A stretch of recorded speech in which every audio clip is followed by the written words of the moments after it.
I don't want to be Kyle Brandt. I don't want to steal the bit because it's Barstool Big Cat's bit. But the Mm. coach's photo did come out. Yeah. And I will say, if you've not ever read Barstool Big Cat's blog on the coach's photo, it's a great way to introduce yourself to Barstool Big Cat and the kind of part of my take humor. He nailed it once again. I'll just say I'll add on to it. I thought that they should never ever do that photo inside. It's way No, more yeah. entertaining when they're like staring in the direct sun in like Florida in the heat. And so I'll just say it's a special kind of time of the year in the NFL. The NFL does a great job of like giving space in March. There you go. You found it. Great. Yeah. Queued it up. The NFL does a great job of giving space in March to March Madness, and the NFL does a great job of giving no other month and no other sport any other space. It feels like the NFL takes such a backseat in the last 3 weeks of March, first week of April, and then they go hard again here in the next week. We're going to ramp up with draft stuff, and so this is it's just gold. It's just gold. His I will say great. it's like the most it's like the most actually professional photo I've seen them take in a long time. Because and it probably is because it is indoors. Yeah. And there's no one looks completely ridiculous. So there's always like a few coaches that look just ridiculous. Well, but he pointed it out, and I think it's the best one. The head coach of the Titans, who is I can't think of his name right now. He's the bottom right in the blue. Not Schottenheimer. He's the other. He's the other right here. Yeah. He's the other offensive guy's kid. He's the other offensive guy's kid. It was the Callahan, right? Callahan. It's Callahan. Yes. It's Callahan. Brian Callahan. There you go. He's literally Brian not looking at the camera at all. It's just not like he's completely he's looking straight off. And yeah. And Mike McDonald of the Seahawks here is just wearing a white t-shirt. Kyle Brandt made fun of. He's like, this is like a Fruit of the Loom 3-pack. It's like. Yeah. Brandt and Big Cat, he admires Big Cat. I think he gives credit to Big Cat too when he does his thing. This is the 12th year that Barstool Big Cat's done the blog for it. It's the only time he blogs anymore. I do think it's funny. I do think it is really funny to get a glimpse of what the coaches are like off the field. This is like your kind of one real glimpse. That's true. Pete Carroll sitting in between the Harbaugh brothers is very funny. Very grayscale too. Like both the Harbaughs are very dark gray, and then you've got the lighter gray Pete Carroll in the middle. It's like, I think Big Cat said his hope was that Pete Carroll had to separate them, like they were fighting, and so it's like he had to sit in between them. It's good stuff. It's good stuff. So check it out. Shout out to those guys. They're great, and it's a reminder once again of where we are in the NFL calendar, as we are the Football Lounge, and we have a lot of news and notes to catch up on. That's for sure.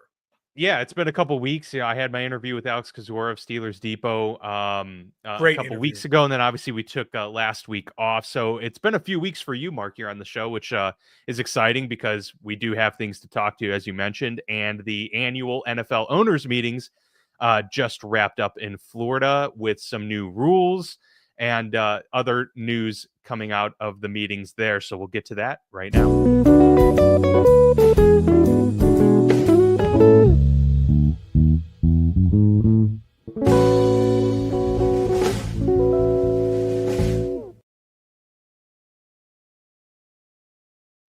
All right. So at the annual NFL owners meeting in Florida, we had kind of a roundtable back and forth with the media and coaches getting to, their first opportunity since Super Bowl to talk with everybody, including GMs as well, and just anyone in attendance there. So getting some insight from some different teams and a couple that are in the spotlight. The Steelers, of course, being a big one, a huge crowd around Mike Tomlin trying to get more information on Aaron Rodgers, and a lot of new rules that came out of the meetings too. The first one, Mark, that we'll kind of get out of the way, the Packers put forth the proposal there.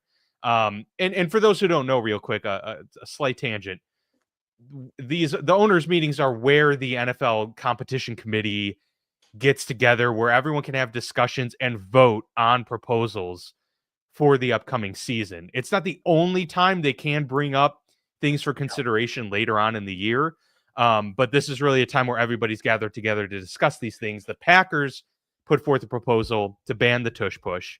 It did have support. There are plenty of teams and coaches and representatives who are for banning the tush push.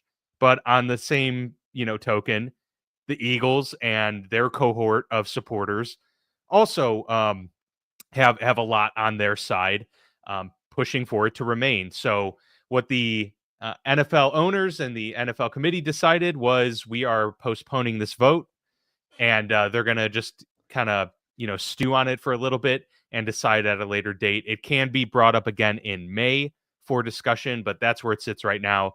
Not willing to make any determination on that as it stands. It's the best time of the NFL calendar to make new rules and to make changes because it's before the draft. So it's before like if they were to ban the tush push, maybe a team in the NFC East, then that changes who they're looking at their draft board, knowing that they're trying to go up against Philadelphia. Now they know the tush push for now is still going to be intact.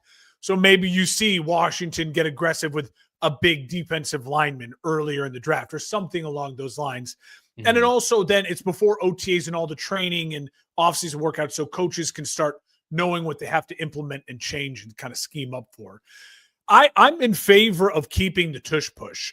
We saw what the Bills tried to do in mimicking it, and they couldn't run it effectively against the Chiefs.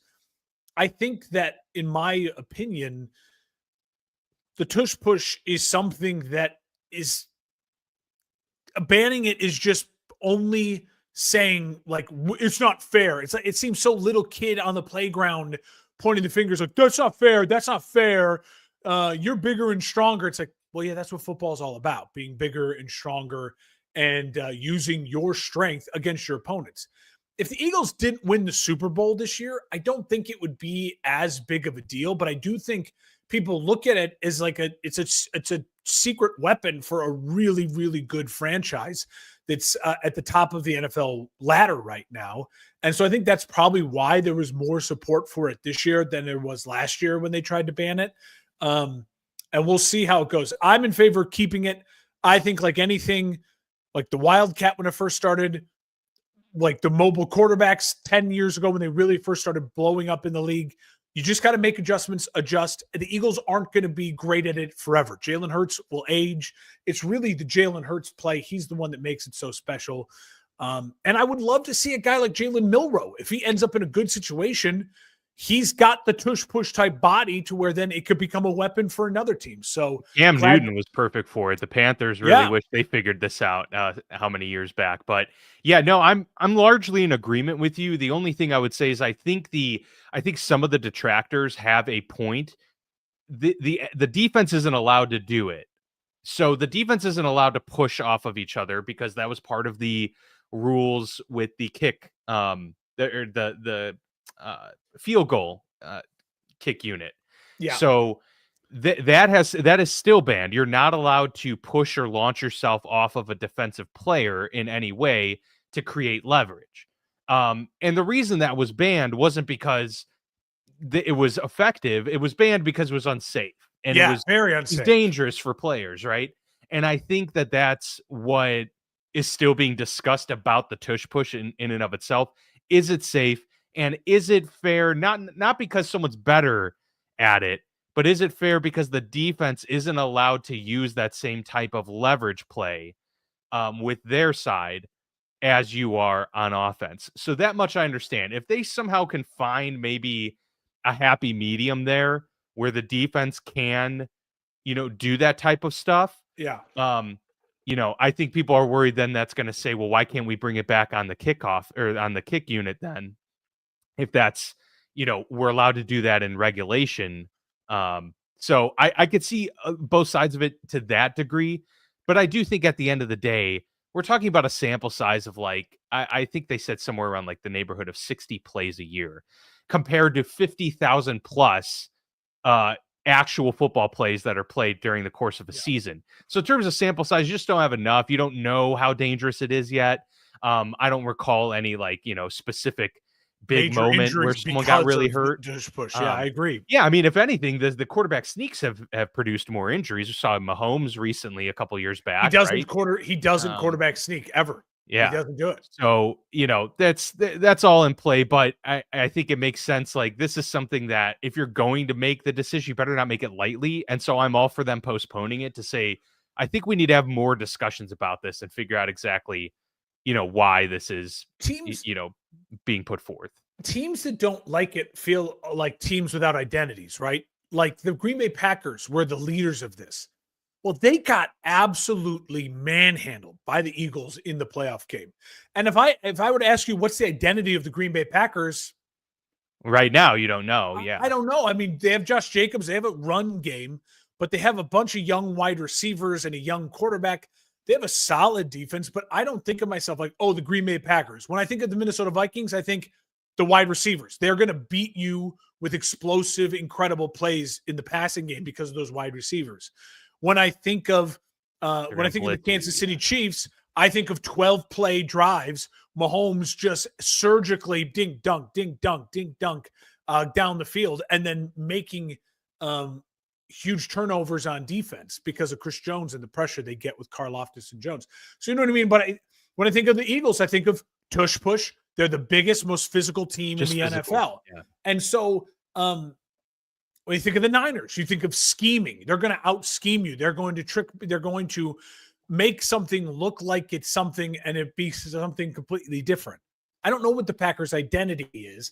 And I think that's one of the reasons why they were the leaders in trying to get rid of it. The NFL implemented its new kickoff rule this past season. We saw that in action, where the ball was taken out to the 30, tried to incentivize some more kick returns, and of course, the whole format of, basically having the line of players unable to move until the ball, is in the air and all of that by stuff. the end of the year. I thought it was. I think it worked.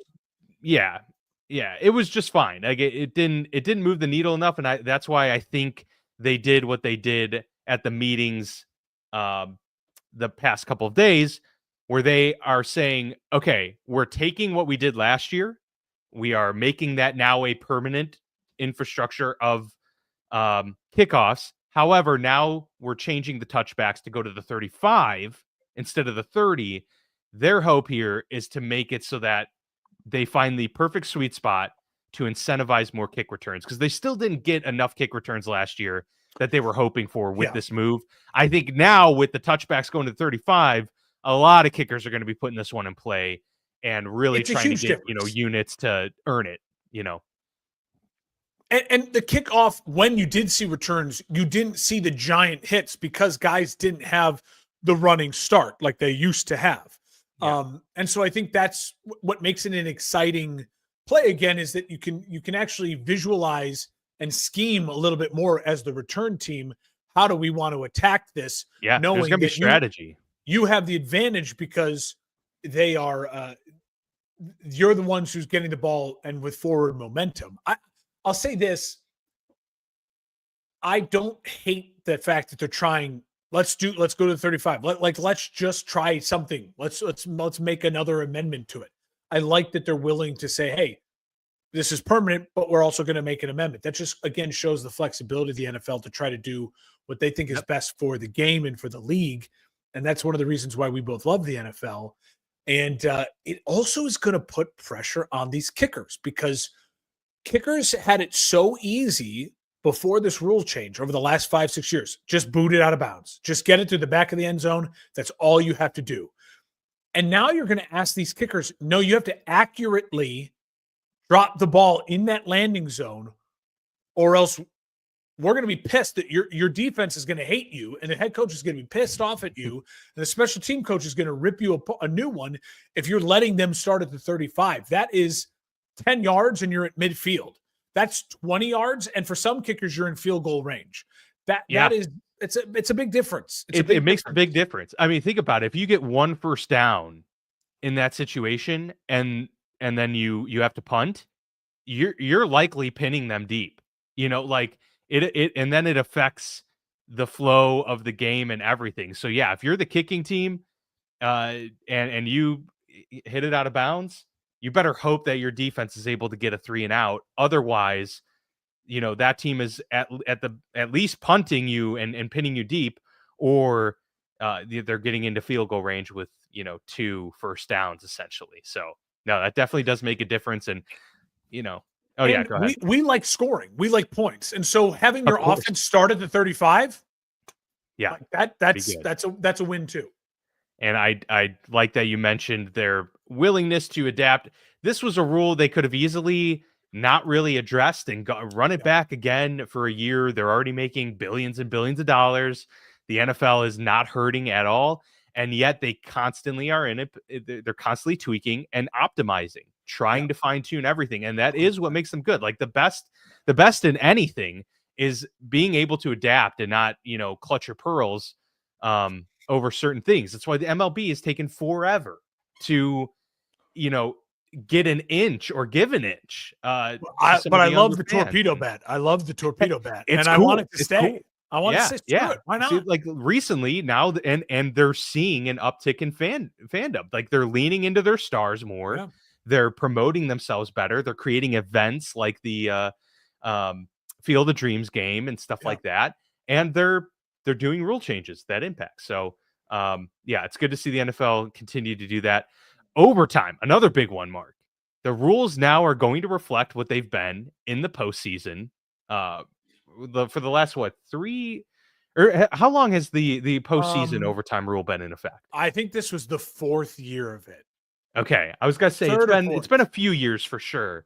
Where both teams are guaranteed a possession, so it's not first to score a touchdown automatically wins. Now they're taking that from the postseason and applying it to all overtime in the regular season as well. To me, I think this was a no-brainer move. I know that a lot of people liked it before and wanted to reward it, but I see overtime as being a third half, if you will. Because if the game is played and segmented in this way, each team is guaranteed one possession. The first one in the first half, one in the second half. Of course, they all have multiple possessions at both, but you're guaranteed one in the first half, and then whoever didn't get it then is guaranteed to get it the second half. That should be the same logic in overtime. You should be equaling that playing field there for both teams. And so I'm all for both teams getting a shot at it.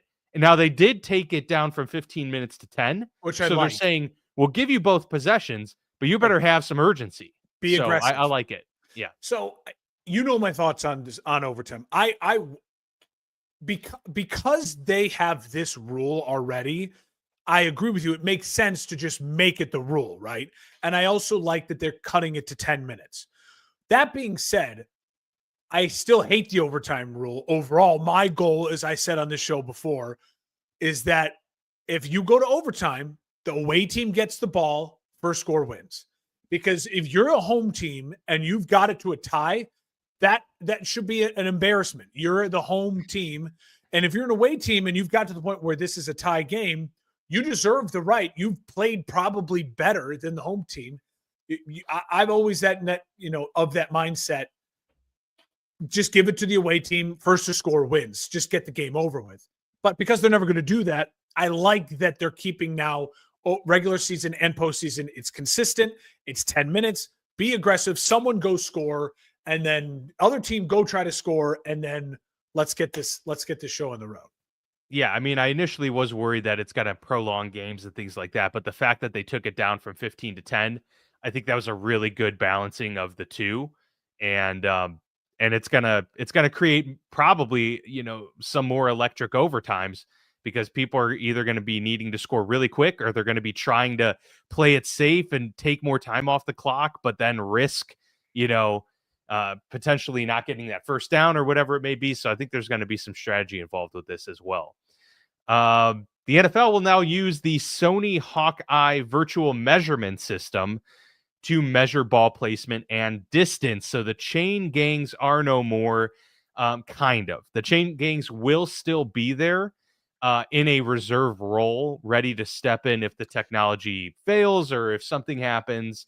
The chain gang will be there to step in and perform their duties. But from now on, they tested this out in preseasons and throughout the season, they were doing it kind of behind the scenes, trying to see how it would work. They feel that they have the proof of concept in place, and they're going to be integrating that with the instant replay to kind of create a whole virtual recreation of the play and the measurement where the ball lies. So this should be interesting. I believe you are against this. Is that correct? I'm against this completely because I like the old men running out there and stumbling and bumbling and the note card. My stance on this is the same with robot umps in baseball. It's the same with everything. I like the human element of the game. And I get there's still going to be a lot of human element. The refs are still going to make the calls. But the more we let technology inch its way in, the closer the people is like, whoa, we want to get it perfect. We want to get it perfect. It's an imperfect game. That's why they call it the game of inches. If you're trying to fight for perfection, you're going to spend so much time reviewing things, looking at things. And I know they'll say, no, well, AI will just know it right away and we'll just be able to see it right away because we have the technology. I don't want there to be a holding call in every play because the AI sees it and it's a hold. You know what I mean? Like, I don't want. And so I know people say, well, maybe it's never going to go that way. But if you give a mouse a cookie, that's the way these things kind of tend to go. I like when Joe West and Angel Hernandez are ump showing sometimes. It's fun in baseball. I liked it in basketball. You're like, hey, is this another one of those where the refs are betting on the game type of situation? It's fun fodder to talk about.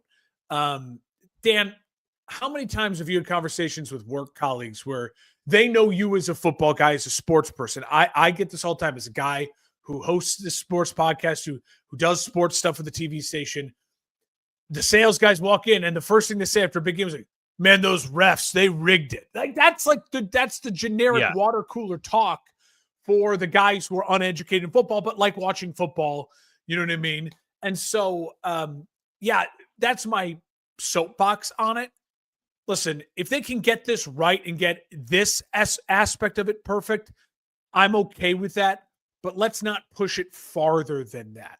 Let's let the ball spot be perfect so we don't have to worry about did Josh Allen get there on the extension or not.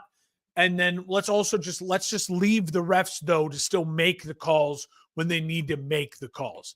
And if you have then an AI assistant or some sort of technology assistant that can help the refs, but the refs are still making the calls, not the AI in that way. You know what I mean? Yeah. Well, so I thought we were going to be in vehement disagreement here, but it actually sounds like you actually think that this particular measure is fine as long as it doesn't snowball into others. And I actually then we're in like complete agreement there because I think this particular measure is great. Like I want this particular use of technology to be a part of the game because I do want I want accuracy I want actual good performance and actual earned things to be rewarded as such. And so I think if you get a first down, you could say these players legitimately got the first down, but they were robbed of it because of somebody's eye. I like those types of things. I would love to be taken out of the game and shown to be as accurate as possible. But I do want the refs still to make determinations about things like PI and holding and personal fouls, those types of things. Absolutely. And I want that to stay part of the game because I do think that is important to have that human of it. And those are just discretionary things that you can't really rely on technology to get perfect all the time. It's kind of the same. I feel differently a little bit about the umpire situation because it's a unique situation in all of sports when you're talking about an umpire because they are kind of creating this. They all have their own strike zones, and it's up to you to like strategize around that, right? It sucks if you're in the playoffs, man, and you got bases loaded, you're down a run in the bottom of the ninth, and you get rung up on a fastball 5 inches, north of the zone because Angel Hernandez had a bad day. Yes, like that's also why they have those challenges now in baseball to say, hey, we're going to challenge that. Yeah, So, but you can't challenge balls and strikes. yeah, you can. The hitter can now What? challenge balls and strikes this year because they were doing that in the minors. That's in the MLB this year. That's a thing. Okay, I honestly didn't know but that. you only Okay. get one. Even if you win it, you only kind of get one. So it's this kind of like use it with caution. My thing is with football, right? I think there's less places where the AI could be like absolutely necessary. Baseball is like tennis, where it's like, Yeah, AI could just determine everything, and you don't need human Right. at all. Football is one of those. There's so much gray area. Even the AI might not be able to determine, is that a hold? Is that a chop block? Is that a horse collar? And so Yeah. Was that celebration, inappropriate or not? Yeah. Let the refs have the control over it. But in baseball, it's simple. It's like down the line, balls and strikes. And then did you touch him before he touched the base, right? Like you should be able to use AI or I keep saying AI, but technology in general could be able to solve all that. In football, it's like, okay, the spot is one thing, but then let the refs handle the rest of it. Football shouldn't become just, the technology, because again, it doesn't give us anything to argue about and to kind of stew over as fans. If on Monday the game was perfectly called and it's like, well, no, we just got our asses beat, and there's no, I can't say anything about it because we were just the worst team. But if my team is what I think, better or worse than they actually are, and there was a one call by the refs, that's all we get to do. We get to come on here and bitch and moan, and it's fun. And it's and then watch people sue these like AI companies if the technology fails and they lost a lot of money, on a call where the tech failed. You could see that down the road. The first right? person to sue the AI company because the spot they think was actually incorrect, and they lost a big bet on it or something. Yeah, that's good. That'd be wild. The final one I wanted to touch on real quick is that teams now, for at least a trial year, can hold video or phone calls with prospective free agents during that 2-day negotiating period. Like previously, I'm pretty sure previously you could only speak with their representation, or, try and get deals in place ahead of time. But now you can actually contact those free agents. But I think it's like limited. Like you can only do like 5. You can only have like certain conversations with 5 players, something like that. So just wanted to toss that out there as a little nugget that I thought was interesting. Yeah, I think it's good. We had a couple quarterback things. Stefon Diggs as well signed with the Patriots on a pretty big deal, $63.5 million. Way more money than I thought he'd get. Yeah. And I'm sure that this deal is, they can get out of it really a 1-year deal. But it's still a lot of guaranteed money, right? He had 23, I think, and a half million guaranteed or something like that. And that's the average yearly value of it as well. Do you think this helps the Patriots? Because in some ways, I think you could argue that a guy like Stefon Diggs might not be the best thing for Drake May and a young team who's trying to grow and develop. He has had some issues, with his on-field antics. So that's my gut originally was that, but I think as time has settled on the move, I'm comfortable with it. Again, if the contract they can get out of it, if it's a disaster, then I am comfortable with it if I'm a Patriots fan, because he's back in the AFC East where he'll get to play against Buffalo, and I think he'll be really motivated, you know what I mean, in that kind of world. He also, last year was supposed to be this kind of big pop year. You're with Houston. You're going to be the missing piece. They needed that veteran go-to number 1 receiver to lead that young receiver corps. It just was such a disaster injury-wise for that wide receiver corps in Houston, himself included.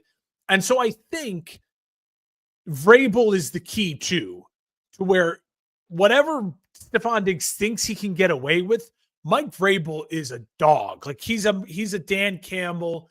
He's a Mike Tomlin. No nonsense. Like, you're in my locker room. You're in my world, buddy. And I think, listen, if Stefon Diggs can buy into what Mike Vrabel is selling, he can become a really, really good weapon for Drake May. Yeah, you might have to overpay for the veteran. You might be overpaying for past experience. But hey, it opens things up for the Patriots to not have to draft a wide receiver in round 1 or 2, right? True. It gives them a Yeah. little bit of flexibility.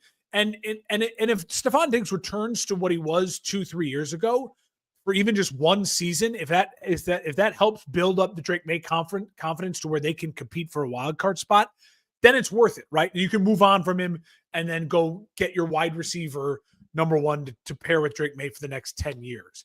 It feels a little reminiscent of like the Bears with Keenan Allen. Like, ooh, is this a missing piece? And we saw it ended up just being like, God, it feels like we're forcing the ball to Keenan Allen a lot and not letting him grow with Rome Odunze. And so buyer beware, like, you know what I mean? You hope that Stephon Diggs can just be comfortable being 60 catches, 750 yards, and 5 touchdowns.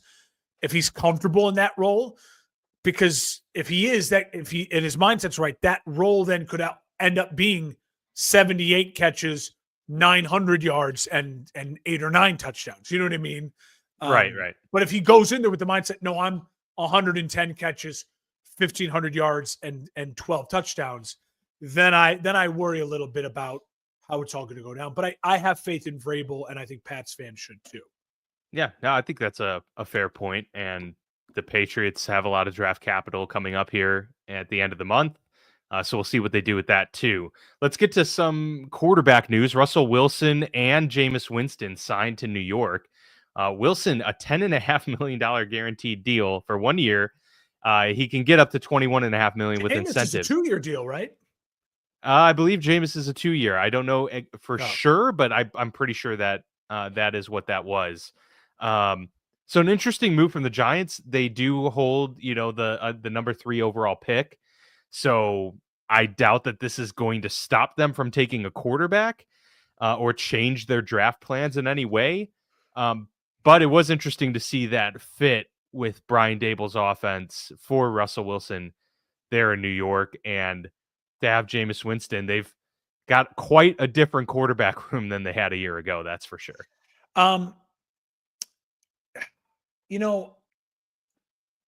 This is it. My instant gut reaction when Jameis signed was I was excited because I was like, oh, this is going to be fun. Like the Giants will now be fun. Russell makes it like now it's a quarterback competition I don't really care about. You know what I mean? It's like, okay, I don't have the drive. If I'm a Giants fan. Do you think it is a quarterback competition legitimately? I no, have a hard. Russ was told, he already said, I expect to be the starter. Right. I hope it's a quarterback competition. I hope the Daboll is open and if at the end of camp goes, no, Jameis gives us the best chance to win. And I need to show my boss and this fan base that I can actually still be the head coach of this football team going forward. I would not, if I was the Giants, take a quarterback in round 1. If I was the Giants, I would know, and I would, if I was Daboll and I was their GM, they're both on the hot seat, I would say we need to hit on the first 3 rounds of guys that just could contribute, and we can show our owner that, like, hey, we can build this team. We can build this team, right? Look we just nailed these draft picks, right? So that's what I would be thinking right now if I was in charge of the New York Football Giants. But I wouldn't be afraid to take a young quarterback in rounds 4, 5, or 6. Someone that if you start the season with Russ and it's not great, and then you go to Jameis and he's energy for 3 games, and then he turns it back into the Jameis pumpkin, and maybe you're sitting then at like 3-5 or 4, or 2-6, and you say to yourself, holy crap. Again, what's the break glass of case of emergency? 4th round pick, Kyle McCord. You know what I mean? That we're like, all right, now Daboll's going to show, hey, I'm going to make this rookie into something, and we'll have a little bit of fun to wind the season. So, and if he doesn't do well, then your prime position next year in a much better quarterback class. So yeah, exactly. Yeah. So I wouldn't take a quarterback if I was the Giants in rounds 1, 2, or 3. Who knows? They may just say, we're going to throw Shedeur into this mess. We're going to throw Jalen Milroe into this mess. I don't know. But I would rather see Jameis Winston as the quarterback in a Brian Daboll system than I would Russell Wilson. So Well, and I'm I think it I'm would be hopeful good for we get. Jameis. Yeah, I'm hopeful we get Jameis. Yeah, and Jameis's biggest problem, right, is his you know, awful turnover worthy plays. If there's a coordinator out there that can maybe help taper some of that down, it would be a guy like, Dable or a Kevin O'Connell. Yeah, I would trust that. Now, granted, I would think Stefanski is also in that mix, and it just didn't work out that way in Cleveland. But nonetheless, yeah, it'd be very interesting to see Jameis win that battle, or at least just get some valuable snaps under center there. The only other quarterback battle of note, and it's one that's been talked about ad nauseum. It's one I talked with Alex quite a bit about just a couple weeks ago. Aaron Rodgers to the Steelers. At this point, it seems like it's pretty much a done deal. Like it's going to happen. It was just reported that he held a private workout with DK Metcalf at UCLA, and they threw together and hung out. So it's just like if Rodgers was going to retire, I would think that would have happened by now, to be honest, even though it's Rodgers. So it does seem like 98% chance that Aaron Rodgers is going to be the Steelers quarterback next year. I don't necessarily know how I feel about that just yet. But it is nonetheless, I think, where we find ourselves right now. Well, if and when it happens, we'll have to do a long half hour on that for sure.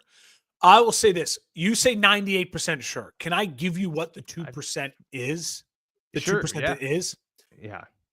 I think Aaron. Don't say Kirk Cousins. Don't tell me Kirk Cousins. No. I think Aaron. No, I'm going to talk about why Aaron wouldn't be 100%. I got you. I'm saying that Aaron's 98% sure. We're waiting, and we're still waiting, on Brock Purdy.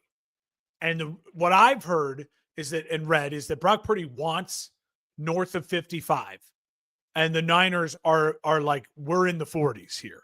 Like, we're not anywhere close. And if this is a standoff and a stalemate, would it shock you if Shanahan says, fuck it, give me Rodgers for this year. We'll just trade Purdy. He'll sign somewhere who wants to sign him to a lucrative deal. And I think there'd be some takers in that market, right? In that world. And then Rodgers, they run with him for a year, kind of final last hurrah for this version of the Niners. And then they go into a full rebuild the next year. And they say, all right, now we're going to take a year or two with Shanahan and Lynch and rebuild this thing back up and hopefully be ready to compete again for title 2027. You know what I mean? I also think that's the same with the Minnesota Vikings. I think Aaron Rodgers still looks at Minnesota as a real possibility, saying if J.J. McCarthy starts OTAs and starts things and things aren't looking good, Aaron might want to be available for that phone call, right? And I think for Aaron, San Francisco and Minnesota are better situations than Pittsburgh, because look at who he's looking up to in Pittsburgh. Baltimore and Lamar Jackson, a two-time MVP, and Joe Burrow, who just had the best quarterback season we've seen in 2 or 3 years. And then also, you're in the AFC with Josh Allen and Patrick Mahomes, and it's like this is a lot. And I think that him in the NFC with stable franchises like a Minnesota or San Francisco could maybe offer a little bit more offensive coaches as well. I think that makes a difference. Well, and let's not forget that he has a personal, attachment to San Francisco, because he never forgave them for passing him up in the draft. And he was a Niners fan taking Alex Smith, right? Yeah. And he was a Niners fan, but I almost wonder if he has this grudge that he would never play for them and give them that satisfaction because of that. He does, that wouldn't surprise me if he was that type of person. But you bring up a good point. Like, he wants to make sure that his options are out there, but also you got to think too, while Pittsburgh is in no rush and there's no real need to be at this point, they've got their one option. And if he doesn't pan out, then it's going to be just Mason Rudolph. Like, that's just what it's going to be. Now, have you heard the rumors that Tomlin really likes Jalen Milroe? Yeah, and I've heard that a lot. And the Steelers in general do. I just don't it would surprise me if they take him in the first round and they I don't don't have a think second Jalen's round pick. I don't think Jalen's going in the first round. I could see Pittsburgh trading down Yes, and that's what would and what getting they a would have to second do to round get that. and maybe getting a second round pick and an extra third round pick or something to get out of the first round. Yeah. I would say that's a real possibility if I was Pittsburgh. I wouldn't hate that. Even if we draft Aaron anyways, if there's one team in the AFC that is poised to build their version of the Philadelphia Eagles, it's the Pittsburgh Steelers. Like elite defense with a great defensive line, and then an offense that's just a smash mouth, big time strong quarterback. You know what I mean? With big play wide receivers. That's what the Eagles are. Deep balls to the 2-star wide receivers and then smash mouth run game. That's what Pittsburgh wants to be. And so I like Jalen Milroe to Pittsburgh regardless of what happens with Aaron Rodgers. And I would agree with if you. you're Jalen Milroe, that's a great situation to be in, to just sit for a year behind Aaron. But if you're the Steelers, I would think there still is there's a deadline of sorts. Like I know that they probably haven't put one on him, and they're not saying there is one. Yeah. But like for me, he's got to be on this team by OTAs. If he's not, I'm not like you need a guy like Aaron there for OTAs. You need that. With that wide receiver core too, for sure. Yeah, he needs to start. So and with Arthur Smith, it's going to be a whole new thing for Aaron. Yeah, for sure. So, well, that covers a lot of the meetings in the last couple of weeks. A lot of draft stuff on the horizon for us here, and hoping to do some sort of draft show for everybody. During the draft as well. More on that to come in the next couple of weeks. But we will be doing some draft analysis, some prospects, and quarterback class, running back class, some really good D linemen. There's a lot to look at here for this upcoming class. So definitely something to stay tuned for. Here on the horizon. I will just say to final thoughts on this episode from everything we've covered. I think again, kudos to the NFL for dominating the calendar in the right spaces and also taking the step back so we can enjoy March Madness. Like it's just I felt like this year an opening day and an opening, like it just feels like, okay. And now in 2 weeks from now, March Madness will be done. Baseball season will be already in full swing. The NBA playoffs will be getting ready to start. And guess what? The NFL drops in the NBA's lap, the draft. And so it's so smart. And did you see the other note I wanted to make sure we mentioned? 3 Christmas Day games this year, 2 on Netflix, and then the Thursday night game on Prime because it is on Thursday this year, Christmas. Yeah. No, that's pretty cool. That's going to be a jam-packed holiday for sure. So we're going to have Thanksgiving, 3 games on Thanksgiving. Yeah. 3 on Christmas. The NFL just says to the NBA, F you, dudes. We don't care. They don't care anymore. And hey, they can swing it around. The NBA should counter by just not playing games. Honestly, I think the NBA should counter and do the PR move, like the righteous PR move, and to say, you know what? We've listened to our players, and in our new collective bargaining, we're going to give you the holiday off. NFL is going to make their players work on the holiday because you'll see that the players already have said, like NFL players, like, we don't love it. This sucks. Like, it's not fun, but what are you going to do? If I was the NBA, I'd counter by just now be like, you know what? We've learned from the error of our ways. We don't care about that anymore. We're going to do right by our players early in the season and give them the day off. Yeah, no, that's true. It won't happen. It won't happen, but that's what I would do if I was Adam Silver. This has been the Football Lounge with Mark and Dan. We are part of the For Frequency Sake Podcast Network. You can go to forfantasysakeqc.com to check out all of the other shows and everything that we've got going for you. A lot coming up here on the network, a lot of shows, getting ready for this NFL draft, the baseball season, and much, much more. So be sure to check that out. Thank you for all the support. We will see you back here next week.